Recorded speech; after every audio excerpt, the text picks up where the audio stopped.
Hello everyone, welcome back to my channel. बहुत ही काम की वीडियो है जो सभी महिलाओं के लिए बहुत ज्यादा यूजफुल साबित होने वाली है। ढेर सारे टिप्स एंड ट्रिक्स हैं जो आपके काम को आसान बनाएंगे, आपको बहुत कुछ सिखा कर जाएंगे। तो चलिए आज की वीडियो शुरू करते हैं। तो दोस्तों, हमारी आज की जो सबसे पहली टिप है वॉशिंग मशीन से निकले कपड़ों को लेकर है। कई बार कपड़ों को हम फैला नहीं पाते और कपड़ों से बहुत ज्यादा बदबू आने लगती है। जैसे अभी रिसेंटली मेरे साथ हुआ, बारिश के दिन थे तो मैंने कपड़ों को फैलाया नहीं और कुछ स्वेटर्स थे जिनमें बहुत ज्यादा उसे बदबू सी आने लगी। तो मैंने क्या किया, वापस से इनको वॉशिंग मशीन में डाला है। जो भी कपड़ों से आपको लग रहा है कि बहुत ज्यादा स्मेल आ रही है, पहनने लायक नहीं रह गए हैं, तो इनको वॉशिंग मशीन में वापस से डाल दीजिए। वॉशिंग मशीन कोई सी भी हो, सेमी ऑटोमेटिक या फिर फुली ऑटोमेटिक, ये ट्रिक दोनों मशीन पर काम करेगी। उसके बाद से हमारा जो सर्फ वाला डिस्पेंसर है जिसमें हम डिटर्जेंट, लिक्विड डिटर्जेंट या फिर डिटर्जेंट पाउडर डालते हैं, उसमें हम क्या करेंगे, थोड़ा सा डालेंगे बेकिंग सोडा या फिर जो खाने वाला सोडा होता है वो हमने यहाँ पर 1 चम्मच डाला है। उसके बाद से आपको लेना है 1 रुपए वाला कोई सा भी शैम्पू। जैसे मैं यहाँ पर क्लिनिक प्लस का एक पाउच ले रही हूँ, या फिर जो भी शैम्पू आप यूज करते हैं वो यहाँ पर एक पाउच के अकॉर्डिंग 1-2 चम्मच शैम्पू डाल लीजिए। शैम्पू से हमारे जो स्वेटर्स हैं उनमें बहुत अच्छा सा सॉफ्टनेस आती है, साथ ही खुशबू भी बहुत अच्छी आती है। अब वॉशिंग मशीन में कोई ना कोई क्विक मोड होता है, जैसे मेरे पास भी क्विक 30 का एक मोड है जिसको मैं चलाऊंगी। हल्का सा गर्म पानी ले लिया है 30 डिग्री सेंटीग्रेड पे, और बस वॉशिंग मशीन को ऑन कर देंगे। हमारे कपड़े जो क्विक वॉश करके निकलेंगे तो बहुत ही सॉफ्ट होते हैं और बिल्कुल स्मेल फ्री हो जाते हैं। नेक्स्ट टिप है बैग के व्हील्स को लेकर। बैग या फिर जो सूटकेस होती है, हमारे वीआईपी वगैरह होते हैं, उनमें इस तरह के व्हील्स लगे होते हैं। ये व्हील्स जो होते हैं ट्रॉली का काम करते हैं। जब भी हम कहीं सफर पे जाते हैं तो हम ट्रॉली की तरह अपने बैग या फिर वीआईपी वगैरह को खींचते हैं। लेकिन कई बार जो व्हील्स होते हैं बहुत ज्यादा गंदे हो जाते हैं, खराब हो जाते हैं, इस वजह से क्योंकि इनमें गंदगी इंटर कर जाती है। इसके लिए आपको क्या करना है कि जो हमारी बिजली वाली टेप होती है, इलेक्ट्रिक वाली, ब्लैक कलर या फिर ग्रीन कलर की, ब्लैक कलर की हो तो बहुत अच्छा, क्योंकि रोड पे भी गंदगी होती है, तो ब्लैक कलर की टेप मैं प्रेफर करूंगी। इस टेप को आपको अपने पूरे व्हील पर, अगर 4 व्हील हैं तो चारों पर, या फिर 2 हैं तो दोनों पर, इस तरह से ब्लैक वाली टेप को अच्छे से लगा लीजिए। मैं ये काम दोनों व्हील पर कर लेती हूँ। जैसे मैंने एक व्हील पर लगाया है, दूसरे व्हील पर भी मैं इस टेप को लगा लेती हूँ। ये देखिए, दोनों व्हील पर लगाने के बाद अब हमारी जो व्हील है वो गंदी नहीं होगी। कहीं पर भी बैग को या फिर वीआईपी वगैरह को आप खिसका कर ले जाते हैं तो ये देखने में भी काफी ज्यादा अच्छे लगते हैं। आइए बढ़ते हैं नेक्स्ट टिप की तरफ। नेक्स्ट टिप है इस तरह के ब्लैंकेट को लेकर। जो हमारे ये ब्लैंकेट होते हैं आजकल की सर्दियों में ये काम नहीं आते, तो इनको अगर आपको अरेंज करके रखना हो तो आप इसके लिए एक बहुत अच्छा सा उपाय कर सकते हैं। जैसे अगर आप बेड में भी डाल रहे हैं तो कोई पुराना स्वेटर ले लीजिए, वो स्वेटर जिसको आप पहनते नहीं हो और ये किसी को देने लायक भी नहीं हो, तो आप इसमें अपने ब्लैंकेट को अरेंज करने का काम कर सकते हैं। जैसे मेरे पास भी ये वुलन जैकेट थी जो मैं जल्दी पहनती नहीं थी, तो मैंने क्या किया, इसके अंदर ब्लैंकेट को डाल दिया। तो ये हमारा 2 तरीके से काम करेगा। एक तो हमारे जो ब्लैंकेट हैं पतले वाले, वो बहुत अच्छे से अरेंज भी हो जाते हैं, और अगर हम ब्लैंकेट को अरेंज करके नहीं रख रहे हैं, घर पे कभी गेस्ट आ जाते हैं, एक्स्ट्रा पिलो नहीं होता, तो ये जो हमारा ब्लैंकेट है स्वेटर में लगाया हुआ, ये हमारे लिए पिलो का भी काम करता है। अगर इसमें हुडी है या फिर बाजू वाला पार्ट है तो उसको इस तरीके से अच्छे से मोड़ दीजिए, और देखिए हमारा बहुत ही बढ़िया सा ऑर्गेनाइजर बनकर तैयार हो जाता है। इसको पलट देते हैं तो पीछे से बिल्कुल पता नहीं चलता कि हमने क्या चीज को किसमें पैक किया हुआ है।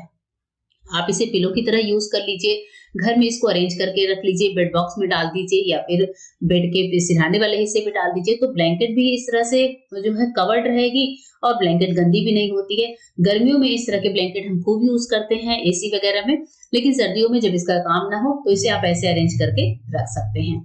आइए बढ़ते हैं नेक्स्ट टिप की तरफ। नेक्स्ट टिप है बचे हुए चावलों को लेकर। कई बार चावल बच जाते हैं और ये जो है हमें लगता है कि इनका इस्तेमाल हम क्या करें, क्योंकि चावल ठंडा होकर क्या होता है, चिपक जाते हैं, इस तरीके से गुठली में हो जाते हैं।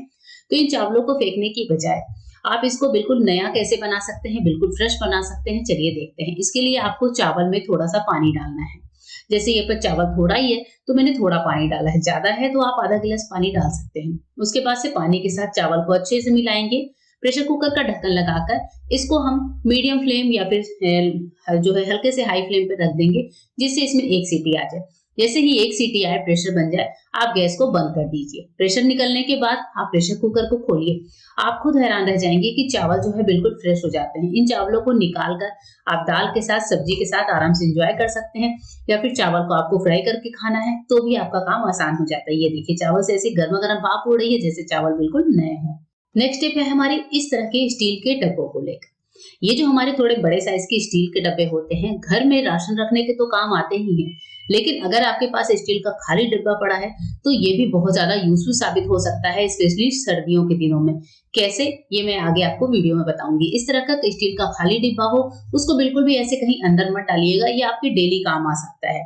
तो मेरे पास जो स्टील का डिब्बा है, मैं उसका कैसे इस्तेमाल करती हूँ, जब कभी वैसे तो मैं इसमें चीनी वगैरह रखती हूँ, कभी राइस रखती हूँ, कभी दाल वगैरह रख लेती हूँ, लेकिन अगर कभी ये मेरे काम नहीं आता है तो मैं इसमें क्या करती हूँ, इस तरीके से एक मोटा कपड़ा बिछा देती हूँ, जिससे इसकी तली में हम कुछ रखें तो वो ठंडा ना रहे। इसके बाद से हमें क्या करना है, दूध को गर्म करना है। सर्दी के दिन में दूध जो होता है वो फटाफट से ठंडा हो जाता है, तो सबसे पहले आप दूध को अच्छे से गर्म कर लीजिए। मैं जो दूध गर्म कर रही हूँ वो इतना गर्म कर रही हूँ कि जब हम इसमें फिंगर डालें तो ये हमें जलने का एहसास दे। इसके साथ ही मैंने यहाँ पर एक लोटे जैसा बर्तन लिया है, जिसका मुंह थोड़ा सा छोटा है, नीचे से ये चौड़ा है। इसी तरह का बर्तन आपके पास हो तो बहुत अच्छी बात है, नहीं तो आप नॉर्मल जो डिब्बे में फिट आ सके ऐसा कोई लोटा, ऐसा कोई कटोरा या फिर ग्लास वगैरह ले सकते हैं। यहाँ पर हम जमाएंगे दही। जी हाँ, उस डब्बे में हम दही जमाने का काम करेंगे। तो यहाँ पर लोटा ले लिया है और दूध को जब मैंने गर्म किया है, फिंगर डालने पे हल्का हल्का से जलने का फील दे रहा है, यानी कि दूध हमारा गर्म हो चुका है। दूध हम नॉर्मल से थोड़ा ज्यादा जो है गर्म करेंगे। अब इस दूध में हम डालेंगे थोड़ी सी दही का जमा। ये दही मैंने पहले से जमा कर रखा हुआ है। मोस्टली सर्दी के दिन में मैं लोटे में ही दही जमाने का काम करती हूँ, वो भी स्टील के डब्बे की मदद से। इसके बाद से इस तरीके का एक बर्तन ले लीजिए जो जग टाइप का हो, इसमें डाल दीजिए अपनी दही का जामन, यानी कि 1 चम्मच दही। अब जो गर्म दूध है उसको हम इतनी ऊंचाई से डालेंगे कि ये हमारे दूध में झाग बनाता हुआ है। देखिए इस तरीके से आप देख रहे हैं, एक ही बार डालने से झाग बहुत अच्छा बन गया।